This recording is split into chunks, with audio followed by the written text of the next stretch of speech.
Hello friends, इस video में हम देखेंगे क्लास 9 का बायोलॉजी का first chapter.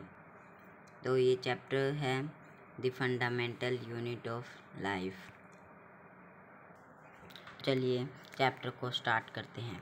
While examining a thin slice of cork, Robert Hooke saw that the cork resembled the structure of a honeycomb consisting of many little compartments। ये कह रहा है कि जब है ना रॉबर्ट हुक ने देखा था थिन स्लाइस ऑफ कॉर्क की, तो उनको क्या दिखा था? स्ट्रक्चर ऑफ हनीकॉम्ब, यानी जो हनीकॉम्ब की स्ट्रक्चर होती है ना, वैसे ही अनेक जो छोटे छोटे कंपार्टमेंट दिखे थे। Cork is a substance which comes from the bark of the tree. Cork substance होता है जो मतलब जो स्टेम, ट्री के जो स्टेम होता है उससे मिलता है। This was in the year 1665 when hook made this chance observation through a self-designed microscope. Robert Hooke called these boxes cells. Cell is a Latin word for a little home। यानी जो hook ने जो cell की discovery की थी वो कौन से ईयर में की थी? 1665 में, और प्रिमिटिव माइक्रोस्कोप से करी थी। और इन बॉक्सेस को रॉबर्ट हुक ने क्या कहा था? सेल कहा था। और सेल का लैटिन वर्ड में मीनिंग क्या होता है? A little room. अब आगे देखते हैं। This may seem to be a very small and insignificant incident but it is very important in the history of science. मतलब उस समय में ये बहुत ही छोटा और इसको इतना महत्व नहीं दिया गया इस इंसिडेंट को, बट आज ये है साइंस की हिस्ट्री में बहुत ही ज़्यादा इम्पोर्टेंट है। This was the very first time that someone has observed that living things appear to consist separate units. ये यानी ये रॉबर्ट हुक के पहले पर्सन थे जिन्होंने बताया था कि जो लिविंग थिंग्स होती हैं वो अनेक सेपरेट यूनिट से मिलकर बनी होती हैं। The use of the word cell to describe these units is being used till day in biology। यानी उस दिन से ही जो है ना सेल का प्रयोग होने लगा इन यूनिट्स को डिस्क्राइब करने के लिए। किसमें? बायोलॉजी में। What are the living organisms made up of? इसके लिए हमें एक एक्टिविटी करनी पड़ेगी। Let us take a small piece from an onion bulb. यानी जो ओनियल बल्ब है ना उसमें से हम उसका एक छोटा पीस ले लेंगे with the help of a pair of forceps. यहाँ पे ना फोरसेप्स क्या होते हैं? फोरसेप्स जो चिमटी नहीं कहते उसको, जो चिमटी, यानी उसकी मदद से जो है ना हमें जो पील ऑफ द स्किन, यानी उसकी एक छोटी सी जो लेयर है वाइट कलर की, उसको निकाल लेना है। और this layer can be put immediately in A watch glass containing water. यानी उसके बाद है ना इसको तुरंत ही जो इस लेयर को मतलब एक वॉच ग्लास यानी ट्रांसपेरेंट ग्लास में डाल देना है जिसमें वाटर हो। This will prevent the peel from getting folded और गेटिंग ड्राई। यानी इससे क्या होगा? इससे होगा कि जो है ना ये फोल्ड नहीं होगा और ड्राई नहीं होगा। What would we do with this peel? हम इस पिल के साथ क्या करेंगे ये हम आगे देखेंगे। Let us take an glass slide, put a drop of water on it and transfer a small piece of the peel from a watch glass to the glass slide. यानी एक ग्लास स्लाइड लेनी है, उस पर यानी एक या दो बूंद है ना वाटर की उस पर डाल देनी है, और जो स्मॉल पीस था ना पिल का जो वॉच ग्लास में था वो ट्रांसफ़र कर देना है इस स्लाइड में। Make sure that the pill is perfectly flat on the slide. यानी ये मेक श्योर करें कि जो है ना स्लाइड पे वो थिन लेयर है ना वो पूरी तरह से फ्लैट हो जाए। A thin camel hair paint brush might be necessary to help transfer the peel. यानी आप एक पेंट ब्रश से उसको फ्लैट करने के लिए उसकी हेल्प ले सकते हैं। Now we put a drop of safranin solution on this piece followed by a cover slip। अब हम क्या करेंगे? इस पर 1 ड्रॉप ऑफ डाल देंगे सैफ्रानिन सॉल्यूशन की और उसको कवर स्लिप से ढक देंगे। Take care to avoid air bubbles while putting the cover slip with the help of a mounting needle, यानी हमें ये ध्यान रखना है कि जो जब हम कवर स्लिप उसके ऊपर डालें तो मतलब बबल्स ना बने। और इसकी हेल्प किसकी हेल्प ले सकते हैं? इसके लिए हम हेल्प ले सकते हैं नीडल की। Ask your teacher for help, आप टीचर से भी हेल्प ले सकते हैं। We have prepared a temporary mount of onion peel, यानी हमने एक टेम्परेरी माउंट बना लिया है किसका? ओनियन पिल का। We can observe this slide under low power followed by high powers of compound microscope, यानी ये हमें ऑब्जर्व किसके अंदर करना है? कंपाउंड माइक्रोस्कोप के अंदर करना है। What do we observe as we look through the lenses, हमें मतलब क्या ऑब्जर्व होता है जब हम इसको लेंस के थ्रू देखते हैं? Can we draw the structures that we are able to see through the microscope, क्या हम ड्रा कर सकते हैं जो हम उन स्ट्रक्चर्स को जो हमने माइक्रोस्कोप के नीचे देखी थी ऑन एन ऑब्जर्वेशन शीट पर? Does it look like this? Yes, हम ड्रॉ कर सकते हैं और ये इसकी तरह ही दिखते हैं। आगे चलते हैं। We can try preparing temporary mount of peels of onion of different size, यानी हम कोशिश करेंगे टेम्परेरी माउंट्स बनाने की डिफरेंट साइज़ के ओनियंस की। व्हाट डू वी ऑब्जर्व, हम क्या ऑब्जर्व करते हैं? Do we see similar structures और डिफरेंट स्ट्रक्चर्स, क्या हम सिमिलर स्ट्रक्चर्स देख पाते हैं या फिर different structures? What are these structures? These structures look similar to each other, ये जो स्ट्रक्चर होते हैं ये एक दूसरे में बिल्कुल ही सिमिलर होती हैं।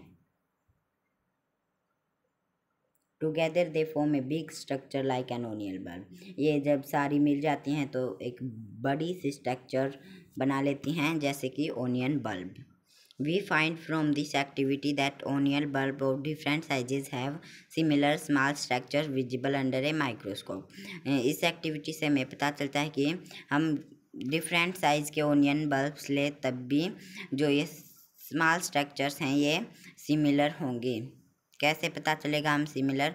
जब हम इनको माइक्रोस्कोप के अंदर देखेंगे।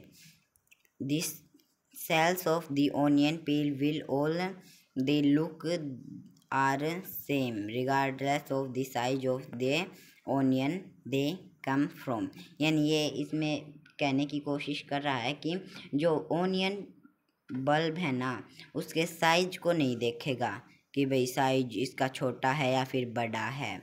जो इन छोटी छोटी स्ट्रक्चर्स का है ना साइज होगा ना वो सभी का सेम होगा, चाहे हम छोटे ओनियन बल्ब से ले लें या फिर बड़े ओनियन बल्ब से।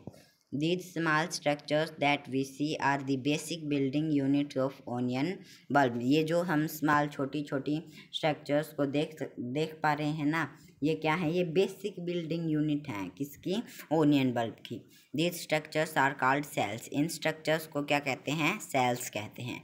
Not only onions but all organisms that we observe around are made up of cells, यानी ये नहीं कि बस सिर्फ और सिर्फ ओनियन बल्कि जो जितने भी ऑर्गेनिजम्स हम देखते हैं ना वो सभी किससे बने होते हैं? सेल से। However there are also single cells that live on their own, दुनिया में ऐसे कई ऑर्गेनिजम्स हैं जो सिंगल सेल से बने होते हैं। आगे देखते हैं हम।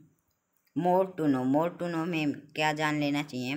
Cell were discovered by Robert Hooke in 1665, यानी ये बता रहा है कि सेल जो है ना डिस्कवर किया गया था रॉबर्ट हुक के द्वारा इन 1665 में। He observed the cells in a cork slice with the help of a primitive microscope, उन्होंने ऑब्जर्व किया था कॉर्क स्लाइस, किसको ऑब्जर्व किया था? कॉर्क स्लाइस को, किसकी हेल्प से? Primitive microscope. अब यहाँ पे देख लेते हैं प्रिमिटिव माइक्रोस्कोप क्या होता है। प्रिमिटिव माइक्रोस्कोप होता है पुराने तरीके का माइक्रोस्कोप, मतलब जो नए तरीके का माइक्रोस्कोप होता है उसको वो तो होता है कंपाउंड माइक्रोस्कोप, लेकिन ये प्रिमिटिव माइक्रोस्कोप के द्वारा किया था इन्होंने। आगे चलते हैं हम। लियू वैन हुक 1674 में विद द इम्प्रूव्ड माइक्रोस्कोप, आ गया ना ये इम्प्रूव्ड माइक्रोस्कोप, यहाँ पे बात हो रही है कंपाउंड माइक्रोस्कोप की। Discovered the free living cell in the pond water for the first time.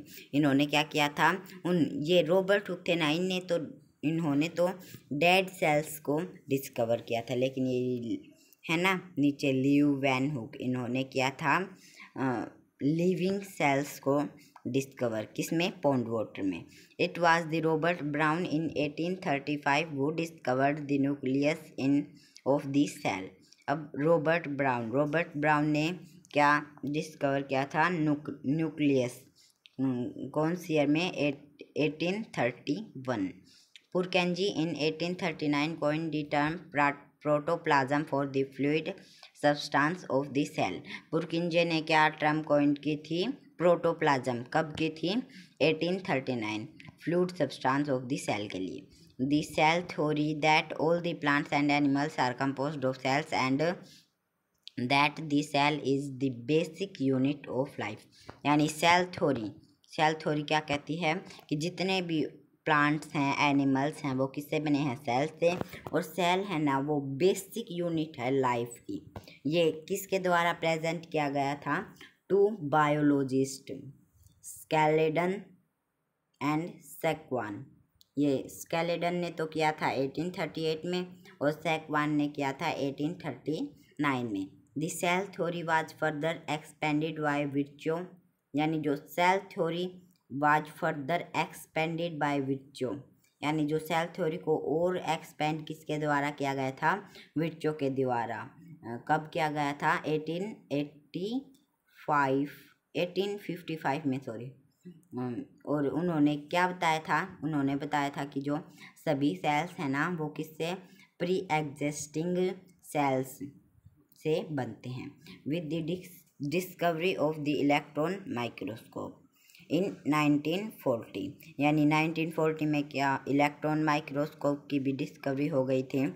It was possible to observe and understand the complex structure of cell and it various organelles, यानी electron microscope से ये possible हो पाया कि हम जो cell की जो कॉम्प्लेक्स स्ट्रक्चर होती हैं और इसके डिफरेंट सेल ऑर्गेनल होते हैं उसकी हम स्टडी कर सकते हैं।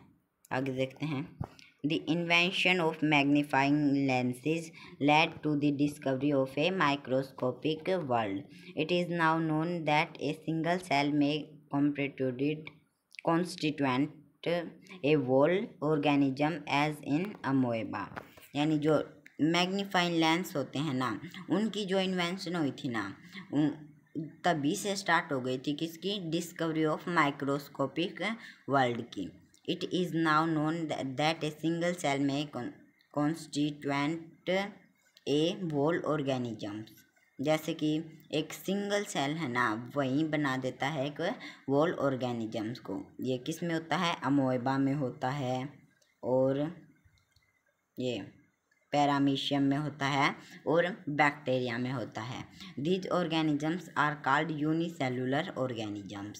इन ऑर्गेनिजम्स को क्या कहते हैं, इन ऑर्गेनिजम्स को कहते हैं unicellular organisms.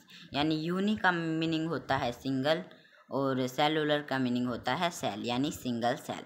On the other hand many cell groups together in a single body and assume different functions in it to form various body parts in multicellular organisms such as some fungi, plants and animals.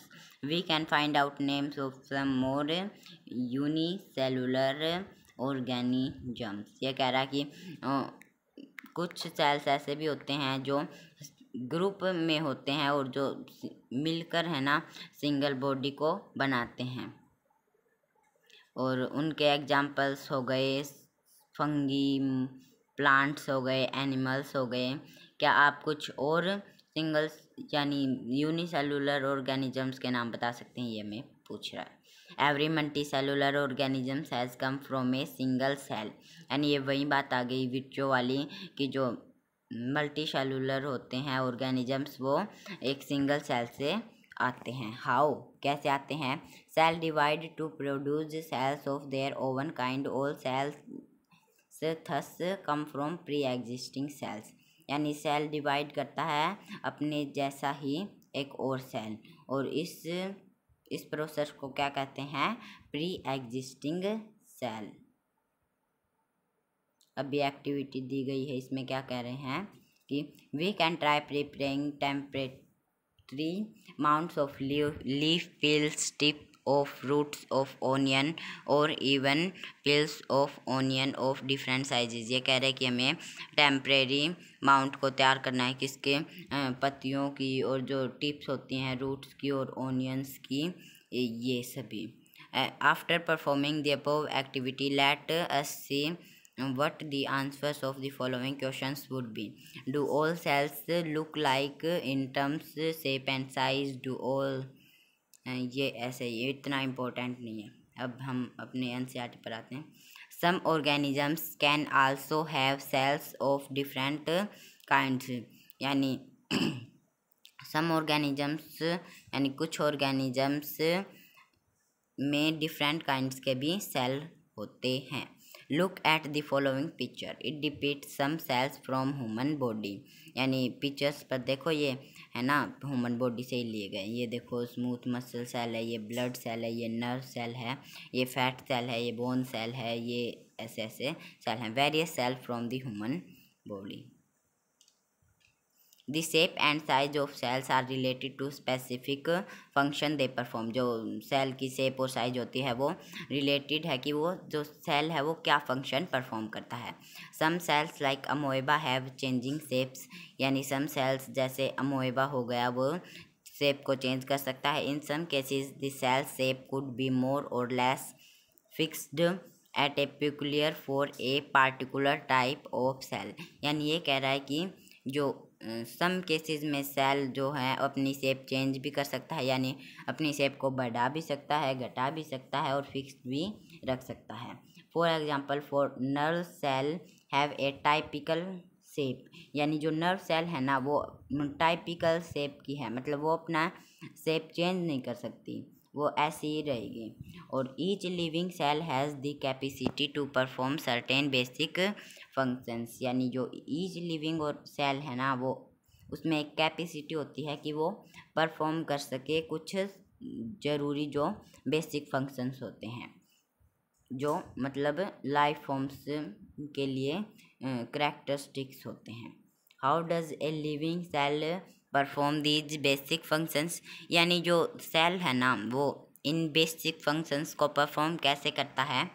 We know that there is a division of labor in multicellular organisms such as human beings। यानी क्या है? We know हम जानते हैं that there is a division of labor, यानी एक division of labour होता है इन मल्टीसेलुलर ऑर्गेनिजम्स में। ये तो सभी को पता है कि भाई डिवीजन ऑफ लेबर होता है मल्टी सेलुलर में, जैसे कि ह्यूमंस बीइंग में हो गया। यानी आपके घर से ही लगा लो, आपकी मम्मी कुछ मतलब घर का काम करते हैं, आपके पापा जो रुपए पैसे का वो देखते हैं, आपकी बहन कुछ और काम करती, तो ये आपके घर में भी डिवीजन ऑफ लेबर हो गया। इसी प्रकार से मल्टी सेलुलर ऑर्गेनिजम्स में भी जो होता है वो डिवीजन ऑफ लेबर होता है। This mean that different parts of the human body perform different functions. यानी इससे पता चलता है कि जो डिफरेंट पार्ट्स होते हैं ह्यूमन बॉडी के वो डिफरेंट फंक्शंस को परफॉर्म करते हैं। The human body has a heart to pump blood. यानी जो हार्ट है वो ब्लड को पंप करता है, और स्टोमक डाइजेस्ट करता है फूड को, और सो ऑन और अधिक। Similarly, division of labor is also seen within a single cell। यानी सिमिलरली यानी इसी तरह से जो डिवीजन ऑफ लेबर है ना वो सिंगल सेल में भी हम कह सकते हैं कि division of labour single cell में भी होता है। In fact each such cell has got certain specific components within it known as cell organelles. यानी इनफैक्ट जो सेल होता है ना उसके अंदर स्पेसिफिक कंपोनेंट्स होते हैं जिनको क्या कहते हैं? Cell organelles. Each kind of cell organelle perform a special function. यानी जो ईच काइंड ऑफ यानी हर प्रकार का जो सेल ऑर्गेनल है ना वो एक स्पेशल फंक्शन को परफॉर्म करता है, such as making new material in the cell. जैसे कि हो गया making new material in the cell, नए मटेरियल बनाना सेल में, clearing up the waste material from the cell, यानी जो सेल में वेस्ट मटेरियल होगा उसको बाहर निकालना, और so on. And cell is able to live and perform all its functions because of these organelles। जो सेल होता है ना वो किसके द्वारा कर पाता है ये सभी फंक्शंस जो सेल है ना वो इन ऑर्गेनल्स की वजह से ही कर पाता है। These organelles together constitute the basic unit called the cell, यानी ये जो ऑर्गेनल्स मिल जाते हैं तभी ये क्या बनाते हैं, बेसिक यूनिट बनाते हैं। क्या है वो बेसिक यूनिट, वो है cell. It is interesting that all cells are found to have the same organelles no matter what their function is or what organisms are found in. मतलब ये कह रहा है कि जो ऑर्गेनल्स होंगे ना सेल के अंदर वो सभी ऑर्गेनिजम्स में सेम होंगे। ये नहीं देखेगा कि भाई इसका क्या फंक्शन है और ये कौन सा ऑर्गेनिजम्स है, और बस इतना ही। नेक्स्ट वीडियो में हम देखेंगे कि what is a cell made up of, यानी सेल किसका बना है, और what is the structural organisation of cell. Bye.